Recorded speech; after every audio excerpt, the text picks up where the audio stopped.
Hello guys, welcome to tricky வசர். எந்த எண்ணிலிருந்து 3ஐ கழித்தால் அந்த எண் 8, 12, 16, 24 இவற்றால் வகுப்படும். அப்போ ஃபஸ்ட்டு இந்த நம்பருக்கு எல்சிஎம் கண்டுபிடிக்கணும், மீசியமாக கண்டுபிடிக்கணும். 8, 12, 16, 24 டூ டேபிள்ஸில் டிவைட் ஆகுமா இந்த நம்பர் எல்லாம்? 2 டேபிள்ஸில் 4 times 8, 2 டேபிள்ஸில் 6 times 12, 2 8s are 16, 2 12s are 24. இந்த 4, 6, 8, 12 வந்து 2 டேபிள்ஸில் போடலாமா? 2 2s are 4, 2 3s are 6, 2 4s are 8, 2 6 are 12. அடுத்தது 2 டேபிள்ஸில் போட போகிறோம். 2 1s are 2, 3 வந்து 2 டேபிள்ஸில் வர, ஸோ 3 ரிப்பீட் பண்ணிக்கிறோம். 2 2s are 4, 2 3s are 6. Again 2 போடுறோம். 1 3, 2 1s are 2, 3. அடுத்தது 3 டேபிள்ஸில் போடுறோம்.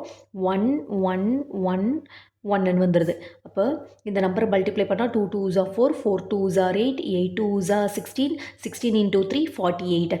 இப்போ நமக்கு இதுக்கு எல்சிஎம் என்ன கிடச்சிருக்குன்னா 48ன்னு கிடச்சிருக்கு. 48லேருந்து 3ஐ கழித்தால்னு கொடுத்துருக்காங்களா, அந்த 3ங்கிற நம்பரை ஆட் பண்ணும். 48 + 3 = 51.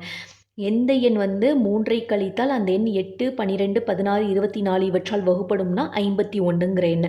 ஆப்ஷன் டி 51ங்கிறது சரியான பதில். இந்த வீடியோ பயனுள்ளதாக இருந்ததுன்னா லைக் பண்ணுங்கள், ஷேர் பண்ணுங்கள், மறக்காமல் நம்ம சேனலை சப்ஸ்கிரைப் பண்ணிங்க. தேங்க்யூ ஸோ மச் ஃபார் வாட்சிங்.